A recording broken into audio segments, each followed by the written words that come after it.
오늘의 플러스, 주택 공급의 핵심, 주택도시기금에 대해 알아봅니다. 225조 원의 질문, 주택도시기금의 진실과 미래의 공저자이신데요. 박준 서울시립대 국제도시과학대학원 교수 모셨습니다. 어서 오세요. 네, 안녕하세요. 반갑습니다. 예, 교수님 기본적인 것부터 먼저 여쭤봐야 될 것 같아요. 네. 주택도시기금 이게 뭔가요? 예, 주택도시기금은 과거에 국민주택기금으로 더 많이 알려져 있습니다.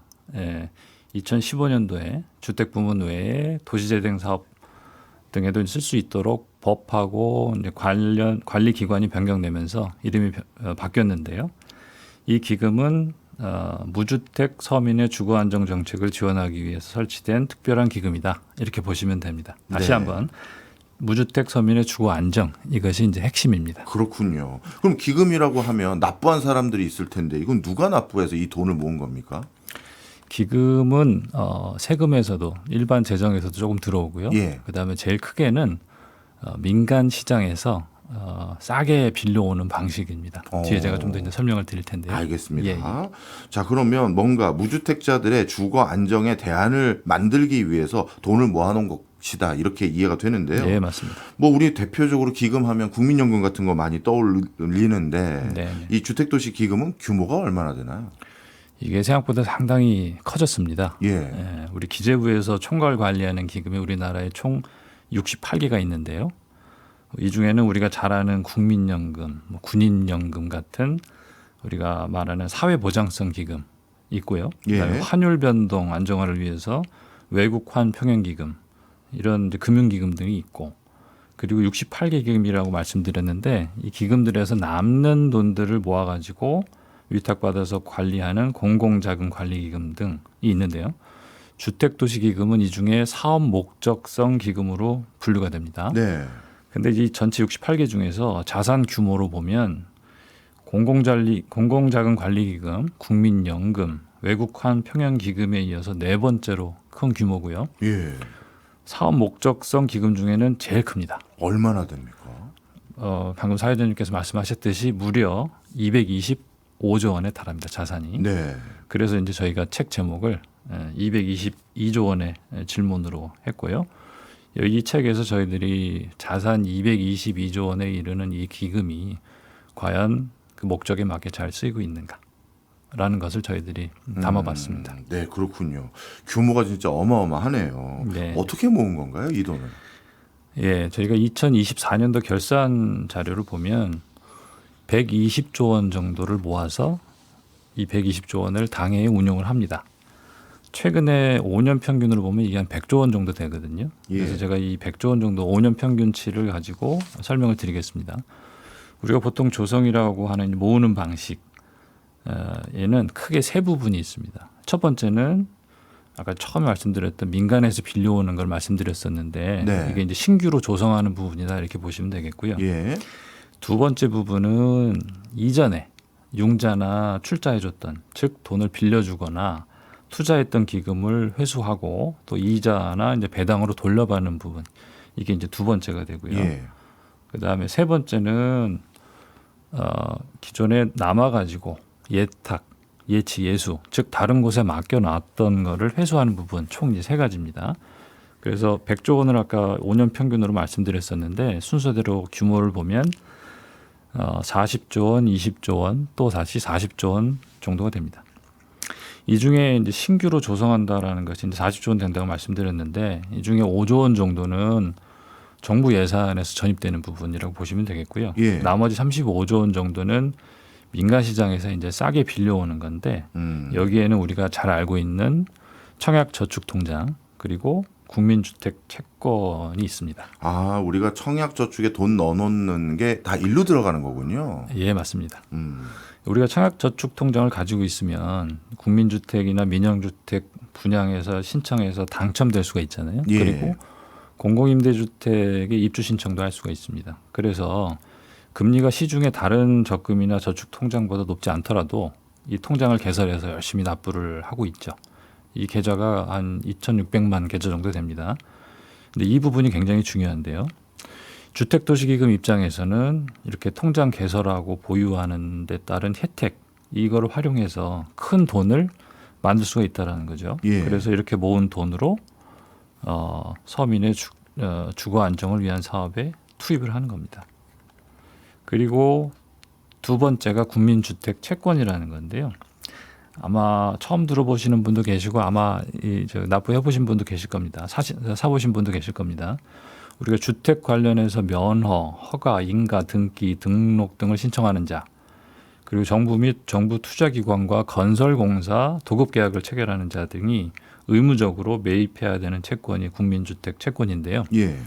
이게 금리가 낮습니다. 1%, 현재는 1%인데 매우 낮죠. 그래도 앞서 말씀드린 그런 사업 등과 관련돼서는 의무적으로 매입을 해야 되는 거죠. 아, 금리가 낮아도 의무 사항이니까 매입을 하는 맞습니다. 거군요. 저희가 이제 개발도상국들에서 관련된 이제 기금 조성 방안들을 고민할 때 예. 저희들이 이 부분을 적극적으로 좀 추천해주고 있습니다. 아, 이게 우리가 연 한 15조 원에서 20조 원 정도가 됩니다. 예. 역시 이것과 청약저축통장에서 모아진 돈을 가지고 서민의 주거 안정을 위한 사업에 투입을 하는 거죠. 예. 앞서 그런데요. 기금이 총 225조 원이라고 말씀 주셨는데 네네. 운영하는 돈은 2024년 결산 기준으로 120조 원이라고 하면 네네. 그럼 남은 돈은 그냥 뭐 어디다가 놔두는 겁니까? 이게 225조 원 자산 규모를 말씀드렸었는데 네. 그거는 말하자면 스톡 저량 기준입니다. 예. 그리고 우리가 플로우 1년에 연간 조성을 그 해에 조성해서 그 해에 다 운용하는 게 이제 120조 원 2024년 기준 그리고 예. 5년 평균으로 보면 약 100조 원이 조금 넘는 수준 이렇게 말씀드릴 수 있겠습니다. 이해했습니다. 네. 네. 자, 그러면 지금 말씀 주셨던 방법으로 조달하고 또 운영하는 이 돈 어디다 쓰는 건가요? 네. 이제 어디에 쓰는지를 말씀드리면 앞서 말씀드렸던 조성의 크게 세 가지 부분이 말씀드렸었는데 예. 그거하고 다 연결이 되어 있습니다. 우선 첫 번째로는 청약저축통장 그리고 국민주택 채권 이게 이제 빌린 돈이지 않습니까? 예. 이걸 다시 갚는데 40조 원 정도를 씁니다. 통장 해지, 원금 상환 그리고 이자 지급에 이 정도 규모를 쓰고요. 우리가 알고 있는 주택 서민주거 안정을 위한 사업에 쓰는 규모는 한 30조 원 정도 된다 이렇게 보시면 됩니다. 예. 그 30조 원 중에는 가장 큰 부분은 역시 그 공공임대주택을 공급하는 공급 주체 우리가 LH라든지 SH, GH 등이 잘 알려져 있는데요. 예. 여기에 대한 대출 또는 출자 등의 지원이 한 15조 원 정도 된다고 보시면 되고요. 앞서 인트로에서 말씀해 주신 것처럼 전세 대출이나 주택 구입 자금 대출에도 지원이 되는데 이게 한 보통 10조 원 정도 예. 된다고 보시면 됩니다. 그래서 우리가 그 공공임대주택 등의 공급자에 대한 지원을 공급자 지원 그리고 뒤에 것을 수요자 지원이라고 하는데 최근에 이 비중이 네. 수요자 지원 비중이 너무 더 커지고 있어서 예. 여기에 대한 비판들이 있는 거죠. 그리고 제일 마지막은 남은 기금인데요. 남은 기금은 이전에는 여유자금이라는 이름으로 지금은 지급준비자금이라는 이름으로 앞서 말씀드린 그 222조 원에 그 달하는 자산으로 다시 들어가게 되는데요. 이 부분이 평균 한 30조 원 정도 됩니다. 그렇군요. 어떻게 보면 주택도시기금이라는 걸 통해서 무주택자들에게 집을 공급해 주는 데도 일부 쓰고 또 집을 구하는 데도 일부 보탬이 되도록 활용해 가고 있었던 것 같은데 네, 맞습니다. 그런데 이제 시대가 바뀌면서 주택에 대한 니즈와 나름대로 우리 주거 문화도 많이 바뀌어가지 않습니까? 네. 그런 과정에서 자연스럽게 주택도시기금의 운용 방식도 많이 바뀔 것 같은데 네. 요즘은 구체적으로 어떤 변화가 있었나요? 예, 아마 뉴스에서도 최근에 나왔었는데 사회자께서 말씀하신 부분이 아마도 그 수요자 대출과 관련된 내용으로 이해가 됩니다. 예. 우리가 수요자 대출이라고 하면은 주택 구입자금 대출 그리고 이제 주택 전세자금 대출을 의미하는데요. 주택도시기금 내에서 사실 수요자 지원 직접 대출 부분은 지난 10년간 매년 한 10조 원 정도 수준으로 계속 유지되어 왔습니다. 예. 사실은 큰 변화는 여기에는 없었는데 예. 문제는 주택도시기금에서 2차 보전을 해주는 민간은행하고 주택금융공사의 총 수요자 대출 규모가 크게 늘어났다는 겁니다. 2차 보전이 뭐예요? 예, 이 2차 보전이 쉽게 말해서는 금리 차이를 보전해 주는 겁니다. 예. 인트레스트 서브시디라고 하는데요. 정부에서 정책 목표 달성을 위해서 대출을 실행하고자 하는데 아까 말씀드린 것처럼 기금을 통해서 직접 대출하는 방법도 있고 민간 은행을 통해서 대출을 실행하는 경우도 있습니다. 예. 더 규모를 확대하기 위해서요. 그런데 민간은행 입장에서는 받아야 되는 시장 이자율이 있죠. 정부에서는 정부가 원하는 정책 이자율이 있고요.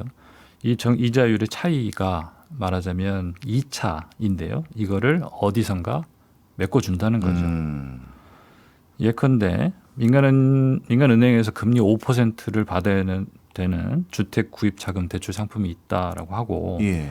정부에서 지원하고자 하는 이제 정책 금리가 2%다라고 하면 지원을 받는 수요자는 이 2%에 해당하는 이자만을 민간은행에 내고요. 네. 이 두 금리 차이에서 발생하는 3% 포인트는 주택도시기금에서 은행에 메꿔준다는 겁니다. 아, 그렇군요. 근데 이걸 구조를 살짝 이제 들어보니까 그동안 주택도시 기금의 조성 자금의 가장 큰 뭐랄까요? 비율을 차지하는 게 우리가 납부한 통장에 납부한 주택 청약 통장에 납부한 돈들인데 네. 그러면 이 돈들을 기반으로 먼저 대출을 받은 사람이 원래 온전히 부담돼야 될 이자보다 저렴하게 이자를 부담했고 나머지 사람들이 그걸 메꿔줬던 구조다 이렇게 봐도 되나요? 이렇게 해석해도 됩니까? 그런 셈이죠. 아. 예, 예. 아까 말씀드렸듯이 이게 2,600만 계좌 때문에 예. 2,800만 계좌까지 이제 커졌었는데 예. 이렇게 여러 사람들이 모은 돈 그리고 국민주택 채권을 매입해서 또 기여한 많은 사람들이 있는데 이 중에 이 엄청난 혜택의 정책 대출을 받은 사람들은 숫자가 크진 않고 예. 이게 주택 시장의 안정에 기여했느냐? 오히려 주택 시장 가격을 더 불안정하게 만든 측면도 있다 이렇게 볼 수 있는데요. 네. 수치를 한번 말씀드리면 네. 2020년부터 2024년까지 지난 5년간에 주택도시기금에서 직접 대출하는 부분 그리고 민간은행하고 주택금융공사에 대해서 금리 차이 보전 연계해서 간접 대출이라고 볼 수 있겠는데 이렇게 합한 총액이 2020년에 19조 원 정도에서 2024년도에는 약 55조 원까지 늘어났습니다. 예. 이렇게 규모를 늘리다 보니까 이 금리 차이 보전을 위해서 주택도시기금에서 지출이 되게 되는데요. 돈이 이게 2020년에는 약 2,600억 원 수준이었는데 작년이죠. 2024년에는 약 1조 4천억 원 수준으로 5배가 늘어났습니다. 진짜 급격히 늘었네요. 급격하게 늘어났죠. 이게 정부에서도 우려하고 있고 사실 내부에서도 우려하고 있고 네. 외부 전문가 그룹에서도 상당히 우려하고 있는 지점입니다. 네. 이 정책 대출이 주로 신혼부부나 청년이나 이제 신생아 등 이 집중이 됐었는데 대출 요건을 완화하고 대상 주택 규모도 9억 원까지 늘리고 대출 한도도 최대 5억 원까지 늘리는 등 굉장히 이 수요자 대출을 일으키는데 아주 큰 결정적인 역할을 했죠. 네. 예. 말씀을 쭉 듣고 보니까 제가 정책적으로 이거를 어떻게 판단해야 될지 머리가 복잡해집니다. 예를 네, 들어서 네, 네. 청년이나 신혼부부들에게 내 집 장만하는데 지원을 해줬다라는 건 분명히 긍정적인 기능 같은데 네. 이렇게 저리로 집을 쉽게 살 수 있게끔 국가가 지원해줬다는 건 자칫 잘못하면 살지 말지 고민하는 사람들에게도 야 나도 빌려서 사지 뭐 네. 이런 것들도 만들 수 있기 때문에 집값 상승을 견인한 요인도 분명히 있을 것 같아 보이고요. 그리고 또 한 가지는 그동안은 그러면 수많은 사람들이 모은 청약 통장으로 모은 돈을 가지고 이미 내 집 장만하는데 일부 사람이 벌써 썼는데 갑자기 정책을 바꿔서 이제는 그렇게까지 정부가 지원 못 해주겠다 그러면 난 나중에 하려고 하는데 왜 나한테는 지원 안 해주냐 이 소리도 나올 것 같고 야 이거 문제가 좀 있어 보이긴 하는데요. 네, 네. 복잡하죠. 어떻게 보면 이게 박근혜 정부에서 있었던 빚내서 집 사라 예. 시즌 2 같은 느낌도 있는데요. 네. 그 뒤에 말씀하신 것처럼 후과도 상당히 있을 걸로 우려가 됩니다. 예. 예, 크게는 이것과 관련돼서 제기될 수 있는 문제가 두 가지 정도 있는데요. 네. 첫 번째는 주택도시기금 이게 알토란처럼 써야 될 돈인데 이걸 너무 막 쓴 게 아니냐. 서민의 주거 안정을 위해서 꼭 필요한 것에 써야 되는데 이게 금리 차이 보전이라는 건 회수도 안 되는 겁니다. 네. 현금성으로 지급이 되는 건데요. 이거를 향후 몇십 년 동안 지출을 해야 된다. 이런 부분에 대해서 이제 비판이 있는 것이고요. 그렇겠네요. 두 번째는 이게 사회자님께서 말씀하신 것처럼 이러한 정책 대출 지원이 주택 수요를 자극해 가지고 일정 부분 안정화 국면이었던 부동산 시장을 다시 달아오르게 하는데 불쏘시개로 쓰였다. 네. 이런 비판이 있습니다. 그래서 이렇게 주택 구입 수요를 자극해 가지고 정책 대상에 중산층 이상도 포함이 되면서 가계 부채 증가되고 집값 상승을 부추긴 셈이다. 이런 비판이 있는 것이고요. 예. 이게 우리가 주택도시기금을 우선적으로 지원해야 될 대상의 현실을 생각하면 이제 더 심각하게 봐야 될 문제라고 할 수 있겠습니다. 이 말씀을 쭉 듣고 보니까요, 진짜 쉽게 판단은 안 되지만 뭔가 수정 보완은 좀 있어야 될 것 같다라는 생각이 드는데 그 중에 가장 먼저 고민이 되는 게 전 고갈도 좀 고민이 되네요. 네네. 우리가 서민들이 집 구할 때 대출을 이렇게 저리로 알선해 주겠다, 정부가 개런티 해주겠다라고 했을 때 이게 뭐 올해만 지원하는 게 아니라 계속해서 지원을 해주는 건데 그럼 자연스럽게 이러다 고갈되는 거 아니야? 이런 생각도 네네. 드는데요. 예, 걱정이 있죠. 물론 이 문제가 많은 금리 차이 보전, 레버리지의 정책 대출은 대폭 줄이는 게 맞겠습니다. 예. 이렇게 현금성 지출이 늘고 있는데 다행히도 주택도시기금 자체는 아직은 여유가 있다. 이렇게 말씀드릴 수 있을 것 같은데요. 앞서 말씀드린 것처럼 이제 전체 자산 규모가 225조 원, 그리고 부채가 약 190조 원 정도 돼서 순자산이 약 35조 원 정도가 있습니다. 네. 그리고 이 자산 중에 보시면 누적 여유자금으로 볼 수 있는 공공자금 관리기금에 위탁해놓은 맡겨놓은 자산 그리고 장단기 투자 유가증권 단기 장기 합쳐서 약 71조 원 정도가 되고요. 이 중에 출자금 장기 투자 유가증권이 이제는 쉽게 유동화해서 쓸 수 없는 부분인데 39조 원을 제외하더라도 네. 약 32조 원 정도가 있다 이렇게 말씀드릴 수 있을 것 같고요. 최근 이제 뉴스 기사에 주택도시기금 여유자금이 감소 추세고 올해 벌써 이게 7조 원대로 줄어들었다 이런 이제 기사들이 있는데 예. 여기서 말하는 여유자금은 제가 방금 설명드린 누적 여유자금이 아니고 연간 조성해서 쓰고 남는 돈 당해의 여유자금을 의미하는 겁니다. 예, 그래서 누적 여유자금은 아니고요. 제가 여기서 관련해서 강조드리고 싶은 부분이 있는데 정말 정부가 서민의 주택 안정을 위한 정책 의지가 있다면 주택도시기금은 앞서 제가 구조도 설명드렸지만 더 확대해서 모을 수도 있습니다. 예. 예. 예컨대 우리가 임대료 저렴하게 그리고 더 넓게 더 양질의 공공임대주택을 예를 들어서 향후 5년간 100만 원을 공급한다 라고 할 때 누적 여유자금을 써야겠죠. 쓰는데 이것도 만약에 부족하다 그러면 방법은 또 충분히 있다라는 겁니다. 하나의 방법은 1%짜리 국민주택 채권 말씀드렸는데 이 대상 범위를 또 늘리는 것이 하나의 방법입니다. 확대 예. 발행하는 거죠. 예. 이전에 실제로 제2종이나 제3종 국민주택 채권을 발행한 적이 있었었고요. 지금은 제1종만 남겨놨는데 확대해서 발행할 수 있는 방법이 있습니다. 네. 그리고 정말로 이 기금이 정말 모자랄 정도로 열심히 양질의 공공임대주택을 많이 공급한다. 네. 그래서 모자라졌다라고 하면 그 가정하에 두 번째로 생각할 수 있는 방법은 지금 공공자금 관리 기금이라는 걸 말씀드렸는데 68개의 기금에서 남는 걸 모아갖고 관리하는 기금이에요. 예. 거기에 자산이 약 1,000조 원 정도 됩니다. 네. 그래서 여기에서 또 주택도시기금에서 또 저리로 빌려서 쓸 수도 있고요. 네. 이 공공자금 관리 기금은 위탁도 받고 또 빌려주기도 합니다. 어. 결국에 이제 문제는 서민의 주거 안정을 위한 정책 의지가 있느냐, 그리고 그 방향성이 어디에 있느냐 문제라고 볼 수 있겠습니다. 네. 어찌 보면 우리 주거 환경을 안정화시키는데 그 이면에 있는 자금원, 그 자금원에 대해서 오늘 하나하나 살펴보고 있는데요. 그 기금 내부에 자세히 보니까 국민 세금 그리고 의무 매입 채권들 이런 부분도 많이 조성돼서 굉장히 공적인 영역에 해당되는 자금이 분명하다 이런 네, 생각이 맞습니다. 듭니다. 예. 그렇다면 이 재원을 이제 바뀐 상황 속에 어디에 우선적으로 써야 될지 고민을 다시 많이 해봐야 될 것 같은데요. 네, 맞는 말씀입니다. 주택도시기금 설치 목적을 서두에 좀 말씀드렸는데 이 목적에 맞게 서민의 주거 안정을 위해서 잘 쓰여져야겠죠.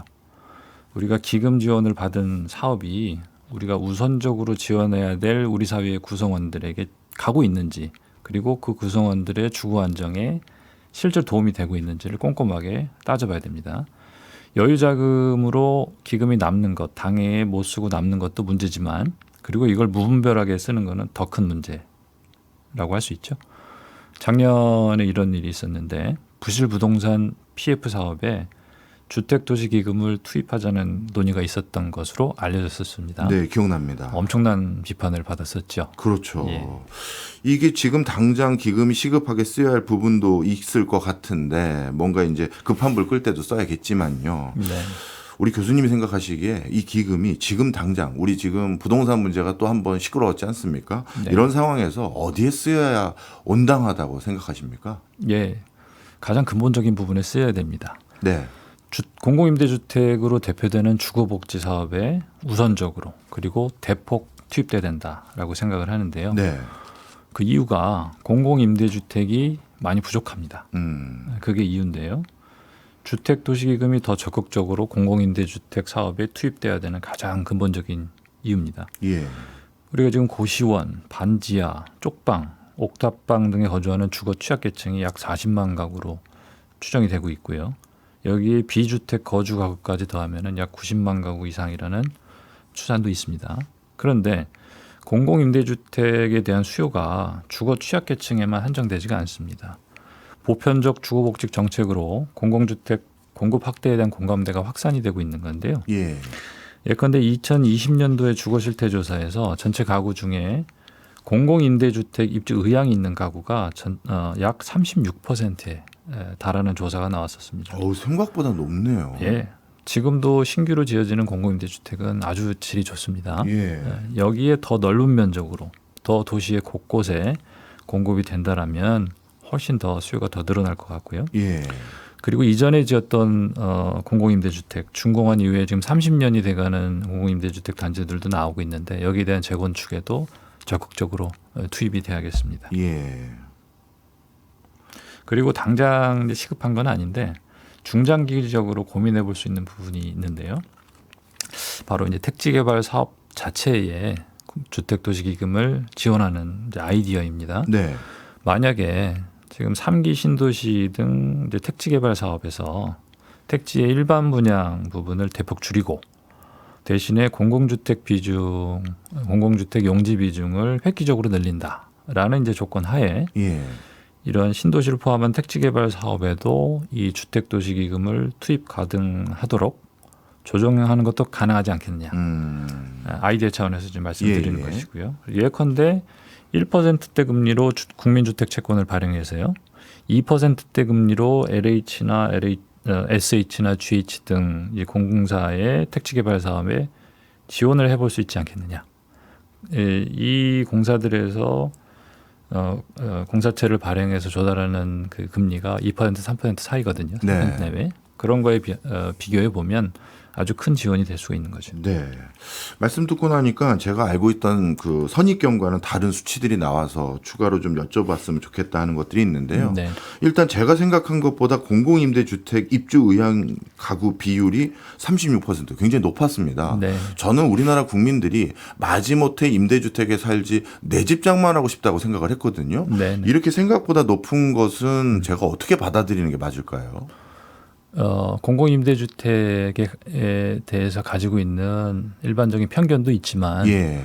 공공임대주택이 가지고 있는 가장 큰 특성, 예. 즉 저렴한 임대료, 예. 그리고 장기적인 임대 기간이죠. 음. 그 두 가지가 굉장히 중요한 특성인데 저희가 특히 사회초년생 입장에서 이러한 저렴한 임대주택에 거주하면서 자금을 차근차근히 모아가지고 네. 이후에 뭐 구매를 할 수도 있고요. 그리고 이 공공임대주택이 아까 말씀드린 것처럼 최근에 공급되는 것들은 굉장히 퀄리티가 높고 예. 그리고 더 넓은 평수로 더 도시의 곳곳에 공급이 된다라면 네. 수요가 더 늘어날 것인데요. 그렇군요. 우리가 흔히 얘기하는 주거복지 선진국들 가보면 예. 이러한 말하자면 공공임대주택 비중이 30% 40% 이렇게 이르는 곳도 있죠. 예. 예. 그러면 자신이 살고 있던 공공임대주택을 내가 구매하고 싶다 하면 구매도 할 수 있는 거예요? 살다가? 지금은 그런 그렇게 분양 전환이 되는 유형도 있는데요. 예. 대부분은 그렇지는 않고요. 그거는 또 앞으로 설계를 어떻게 하냐에 따라서 달라질 수 것 있다. 같습니다. 이렇게 말씀드리는 예. 하는군요. 그러면 공공임대주택의 수요가 이렇게 높은데 제가 알기로 임대주택은 민간에서 공급하는 비중이 점점 늘어나지 공공은 줄고 있다고 들었거든요. 네네. 그럼 정부에서도 주거실태 조사 그러면 이게 공신력 있는 국가 통계 중에 하나인데 네. 이런 근거가 있는데 왜 공공임대주택 비율이 점점 줄어든다는 소리가 들 정도로 이런 현상이 생겼을까요? 아무래도 정부의 정책 차이, 정책 철학의 차이일 수도 있고요. 예. 공공임대주택을 통해서 주거 안정을 도모하는 방법이 있고 이거를 민간 임대 시장을 활용해 가지고 지원할 수 있는 방법이 있을 텐데 예. 과거에 이제 정부들에서는 이 민간 부분 임대 시장을 활용해서 주거 안정을 도모하고자 하는 방향들이 좀 있었던 것이죠. 그랬군요. 알겠습니다. 그렇다면 공공임대주택에 대한 예산 이거는 어떻게 운영되고 있는지도 궁금하고요. 또 문제점들 몇 개 짚어주신 게 있는데 그렇다면 앞으로 좀 개선하려면 어떻게 운영해야 될지 그것도 말씀 좀 주세요. 예, 임대주택 주거 안정성 차원에서 보면은 아까 말씀드린 것처럼 임대료 수준이 저렴해야 된다는 거 그리고 임대 기간이 길어야 된다는 것이 굉장히 중요한데요. 예. 그런 측면에서 민간 임대 시장을 활용하는 이제 전세 임대 방식이라든지 민간 임대보다는 기존의 영구 임대, 국민 임대, 행복주택 그리고 최근에 이것들을 통합한 통합 공공임대주택 등의 이렇게 장기 운영이 가능하고 임대료 수준이 낮은 이런 공공임대주택을 직접 건설하거나 매입해서 확보하는 것이 굉장히 중요한데요. 예. 예산을 보면은 과거에 몇 년 동안 그렇지 못했었습니다. 예컨대 2023년도에 당시에 공공임대주택 관련 예산이 전년도에 비해서 5조 원이 삭감이 됐었었는데요. 이 당시가 언제냐면 이 계획이 수립됐던 시점이 2022년도 하반기인데 네. 2022년도 여름에 무슨 일이 있었냐면 수해 때문에 반지하에 계시는 분들이 이제 돌아가시는 참사가 있었었거든요. 예. 그 직후에 결정된 예산이었다는 점에서 당시에 좀 충격이 있었었죠. 그렇네요. 이 공공임대주택 예산을 줄였다는 거는 이제 단순히 재정 문제뿐만 아니고 그때 당시에 정부가 공공임대보다는 민간임대 그리고 이제 분양 위주의 시장 중심 정책으로 기조를 옮기겠다는 신호로 읽혔습니다. 예. 그런데 우리 현실을 보면 우리나라에 예를 들면 공공지원 민간임대라는 유형이 있는데 아직도 임대료 수준이 시세의 한 90% 정도 수준이에요. 다른 공공임대에 비해서 굉장히 높은 편이죠. 네. 임대 기간도 길지가 않습니다. 그래서 주거 안정성 차원에서 보자면 공공임대하고 민간임대는 비교가 안 될 정도로 차이가 있다라는 걸 말씀드릴 수 있겠고요. 그런데 이렇게 20년 이상 운용되는 장기 공공임대주택 재고가 전태주택의 약 6% 정도입니다. 서유럽처럼 이제 장기적이고 구조적인 주거복지 체계를 갖춘 나라들에 비하면 많이 부족하죠. 그런데 이 6%대의 장기 공공임대주택이 큰 일을 하고 있는데요. 네. 단순히 그 6%그 주택에 머물고 있는 거주자들 주거권 보장만을 위한 것이 아니고 예를 들면 곰팡이 천식 예방이라든지 자살 예방과 같은 보건복지 정책하고도 깊은 관계가 있고요. 우리가 공공임대주택 특별공급 입주 자격을 보면 국가유공자, 노부모 부양, 장애인, 세터민, 신혼부부, 청년 등 수많은 복지 정책들이 공공임대주택 안에 종합되어 있습니다. 네. 전체 주택의 재고의 6%도 채 안 되는 장기 운영 공공임대주택으로 이렇게 많은 정책들을 버겁게 지원하고 있다. 이게 이제 현실이라고 저는 생각을 하는데요. 네. 그래서 공공임대주택이 많이 부족하다.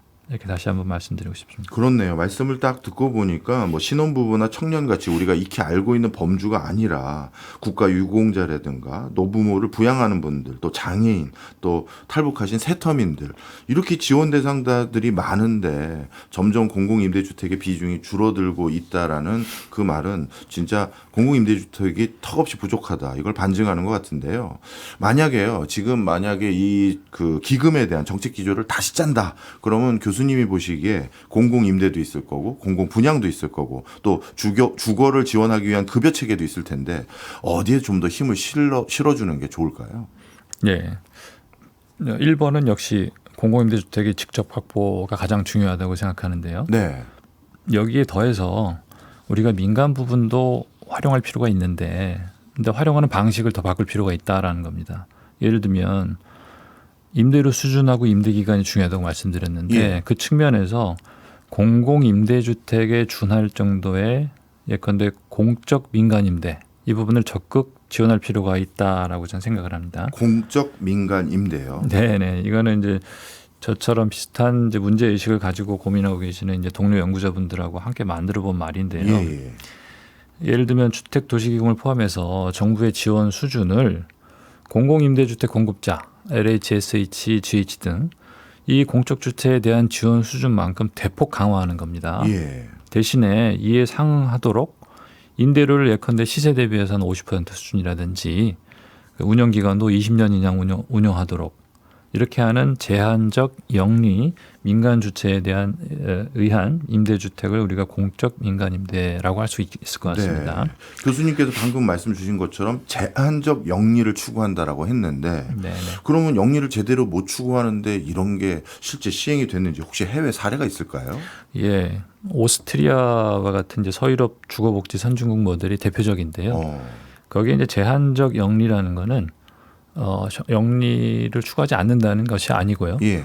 사실 공기업도 영리를 추구하지 않습니까? 그렇죠. 예. 근데 이 그 영리 부분에서 일정 정도 그 폭을 둔다는 거죠. 그래서 이 투입하는 정부의 재원이 그리고 지원이 주거 안정으로 이어질 수 있도록 관리 감독이 굉장히 세다라는 겁니다. 대신에 지원 수준도 굉장히 셉니다. 예. 예. 저는 그 두 번째는 자가 기반의 공공 분양이 이제 두 번째 순위라고 저는 보는데요. 예. 이것도 물론 이제 중요합니다. 저는 그런데 기왕에 이제 정부의 지원이 들어가는 분양주택이라면 분양받은 직후에 바로 시장의 일반 주택하고 섞여버리는 분양주택보다는 네. 최근에 얘기가 나오고 있는 지분적립형으로 장기에 걸쳐서 구입하도록 해서 초기 부담 좀 줄여주되 매각하는 때에는 공공 부분에 되팔도록 하는 장치를 넣어가지고 임대 시장하고 일반 분양 시장 사이에 중간 정도에서 기능할 수 있는 네. 중간 자가주택 비중을 점차적으로 늘릴 필요가 있다 이렇게 네. 생각을 합니다. 아, 그렇군요. 주거급여 모델에 대해서는 뭐 우리가 참고할 만한 게 있을까요? 예, 저는 이제 주거급여를 제일 마지막으로 놨는데 네. 그 이유는 제가 영국의 사례하고 연결해서 좀 말씀을 드리고 싶습니다. 영국에서 2차 세계대전 이후에 사회복지 정책이 대폭 강화가 됐죠. 예. 이 중에 카운슬 하우징이라고 불리는 그러니까 공공임대주택도 예외가 아니었는데요. 1970년대에 이르르면 공공임대주택 비중이 전체 영국의 주택 재고의 30%가 넘습니다. 한 550만 원 정도 규모였다고 하는데요. 예. 당시에는 지자체별로 확보해야 되는 공공임대주택 확보 비율도 있었습니다. 그래서 지자체를 중심으로 열심히 공급을 했죠. 그래서 이름도 카운슬 하우징이었던 겁니다. 근데 영국의 많은 주택 전문가들이 그때에 확보해뒀던 그 공공임대주택을 계속해서 잘 관리해 뒀었으면 참 좋았겠다. 이렇게 생각을 합니다. 아, 그래요? 아쉬워하는 거죠. 왜냐하면 80년대 무슨 일이 있었냐면 잘 알려진 마가렛 대처 보수당 정부에서 이 공공임대주택을 대대적으로 민영화를 합니다. 예. 근데 이것이 지금의 영국 사람들의 주거 안정 그리고 영국 정부의 주택 관련된 재정에 매우 안 좋은 영향을 미쳤기 때문이다라는 건데요. 지금은 공공임대주택 재고량이 전체 주택 재고의 약 15% 수준으로 떨어졌습니다. 예. 반 이하로 떨어졌죠. 근데 뭐가 문제였느냐? 당시에 그러면 왜 이러한 정책을 폈냐면 당시 보수당 정부에서는 공공이 직접 공급해가지고 관리하는 방식보다 민간 시장을 활용하는 정책이 더 효율적이지 않겠느냐 이런 판단을 했던 것이죠. 그렇게 생각할 수밖에 없었던 게 마가렛 대처 시절은 네. 영국의 재정이 정말 안 좋았을 때잖아요. 그러니 지금 돈이 부족한 시점에 당연히 민간을 활용해보자 생각했을 것 같긴 한데요. 네, 결국에는 그 후과가 다음 정권, 그리고 다음 세대의 영국 국민들에게 이어졌던 거죠. 예. 단기 재정 측면에서도 보면은 역시 말씀하신 것처럼 확실히 나은 선택을 보였습니다. 네. 단기적으로는 공공임대주택을 확보하는 것보다는 주거급여라는 형태로 해서 지급하는 게 더 비용이 낮았으니까요. 예. 근데 문제는 말씀드린 것처럼 장기적인 효과와 결과입니다. 우리가 보수당 정부에서 공공임대주택은 팔고 하우징 베너핏 주거급여라는 것을 도입을 했는데요. 예. 이거는 우리의 형태하고 비슷하죠. 근데 문제는 주거급여라는 것이 민간 임대주택의 임대료가 시장 임대료가 올라가 버리면 거기에 맞춰서 또 올려줘야 되는 압박이 있다라는 거죠. 그렇죠. 그리고 앞으로도 계속 그렇게 될 거라는 거고요. 예. 또 반대로 주거급여가 또 올라가면 그만큼 민간 임대주택의 임대료 수준도 올라가기도 했습니다. 그야말로 이제 악순환인 셈인데요. 예. 지금 주거급여가 하우징 베너핏이 지금 영국 정부에서 지출하고 있는 주택 관련된 재정 지출 중에서 비중이 가장 큽니다. 네. 지속 가능성 측면에서 악순환. 큰 문제점을 예. 보이고 있는 거죠. 공공임대주택의 경우에 보시면 공공에서 소유권을 가지고 있고 시장 임대료가 오르더라도 공공임대주택 임대료를 낮은 수준으로 유지할 수 있습니다. 그래서 시간이 갈수록 민간 임대주택 의존형 정책에 비해서 주거 안정 효과가 더 커지고 예. 정부의 재정 부담은 낮아지는 구조라고 말씀드릴 수가 있습니다. 그 앞서 말씀드린 민간 임대주택 의존형 정책이라고 제가 이제 통틀어서 말씀을 드렸는데 예컨대 주거급여나 전세임대 등 제도가 필요한 부분이 있긴 있습니다. 예. 하지만은 이렇게 민간 임대 시장을 활용하는 정책은 영국에서 사례에서 보는 것처럼 근본적인 한계가 있거든요. 네. 그래서 이거는 일종의 보조 정책이다라는 예. 점을 우리가 잊지 말아야겠습니다. 네. 지금까지 말씀해 주신 내용을 좀 종합해 보니까요. 우리가 생각한 것보다 임대주택, 특히 공공임대주택에 대한 입주 의사를 가진 수요가 상당히 높고 그런데 제대로 공급은 안 되고 있는데 우리가 뭐 말씀 주신 것처럼 영국처럼 그럼 기금이 모자르거나 정부 재정이 뭐 문제가 생겼느냐 봤더니 일부에서 설명해 주신 것처럼 아니다. 이건 정책적 의지의 문제인 것이지 이 자체적인 기금뿐만 아니라 다른 기금에서도 휴면 자금이라고 해야 될지 모르겠습니다만 가용 자금들이 꽤 있다. 이런 말씀까지 주셨으니까 우리는 무조건 영국처럼 민간을 중심으로 해서 임대주택을 보급을 해야 될 이유도 그렇게 크지 않아 보이고요. 네. 뭐 이런 것들은 이제 정리가 돼가는 것 같습니다. 그렇다면 그래도 기금이라는 게 아껴 쓰고 효율적으로 쓰면 더 좋은 거잖아요. 네. 기업도 체질 개선을 하는 것처럼 지금 기금 운용을 제대로 이루어지지 않는 부분도 분명히 있긴 있을 것 같은데 네. 그 부분은 또 어느 부분을 좀 손보면 좋을까요? 예, 굉장히 이제 어려운 문제죠. 워낙 규모도 크고 예. 지원하고 있는 분야도 많기 때문에 어려운 문제인데요. 일단은 기본적인 전제가 주택도시기금은 서민의 주거 안정을 위한 사업 목적성 기금이거든요. 예. 그래서 국민연금이나 공무원연금 이렇게 수익성 그다음에 안정성을 고려해가지고 기금 자체를 키우고 유지하는 안전하게 유지하는 사회보장성 기금하고는 성격이 많이 다릅니다. 예. 사업 목적성 기금이라는 거죠. 예.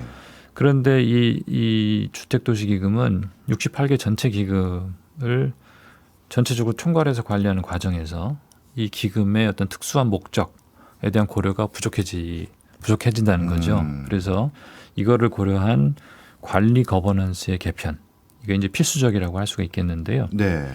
현재 주택도시기금에는 기금운용심의회를 비롯해가지고 자산운용위원회, 위험관리위원회, 성과평가위원회, 대체투자위원회 등 5개가 있습니다. 많네요. 많죠. 예. 그런데 이 위원회 구조하고 구성 측면에서 예.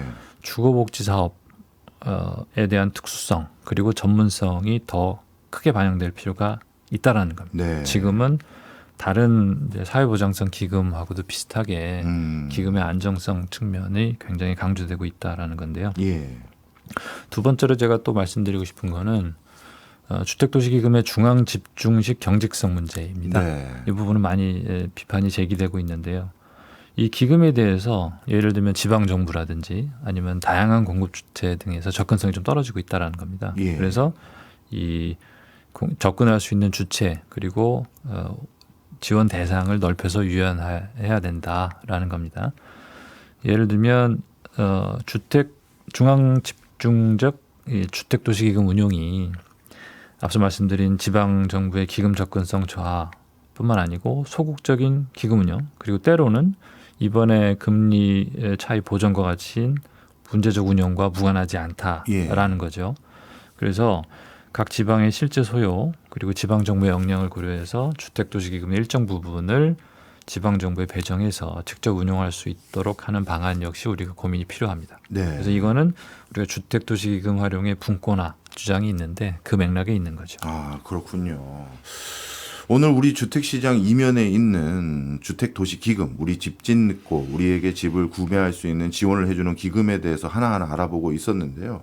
저도 오늘 몰랐던 부분을 너무 많이 알게 돼서 이 기금을 다시 한번 생각해 보게 됐는데, 마지막으로 주택도시기금과 관련해서 특히 강조하고 싶은 부분이 있으시다면 뭘까요? 네. 주거복지가 이제 단순히 주거권 보장만의 문제가 아닙니다. 예. 주거복지는 보건복지의 문제이기도 하고요. 또 보훈정책하고도 연결되고 포용정책이고 저출생 대응 정책입니다. 그렇네요. 그리고 또 주거복지는 소비 여력을 늘려주는 아주 효과적인 소비 진작 거시경제 정책이기도 하고요. 최근에 우리가 고가 부동산에 대한 거래 소식, 이에 대응하는 대책들 많은 관심들을 받고 있는데, 우리가 가장 아래서부터 가장 효과적인 방식으로 주택 수요를 따박따박 대체해가면서 주거 안정과 주택 시장 안정에 기여할 수 있는 장기적인 공공주택 정책에 대해서 대폭 강화가 필요하다라는 게 제가 드리고 싶은 말씀입니다. 예. 우리가 주거 안정을 위해서 공공주택 확보에 대한 요구가 계속해서 커져가고 있습니다. 그리고 이것을 지원할 수 있는 주택도시기금의 여력도 부족하지 않습니다. 이거는 정책 의지에 따라서 더 늘릴 수도 있는 부분입니다. 예. 지금은 그 어느 때보다도 공공주택 정책에 대한 보다 적극적인 정책 의지, 그리고 이에 따른 주택도시기금의 합리적이고 한목적적인 운영이 필요한 시점이다. 이렇게 말씀드리면서 말씀드리고 싶습니다.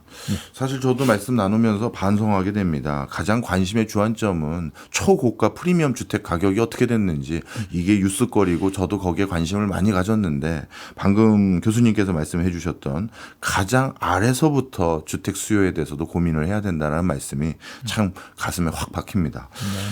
또 이런 것들 제도 개편해야 될 거 있으면 누가 말씀 불러주시는 데 없으면 꼭 우리 쪽에 나와서 말씀 좀 해주세요. 네, 알겠습니다. 지금까지 박준 서울시립대 국제도시과학대학원 교수였습니다. 고맙습니다. 네, 감사합니다.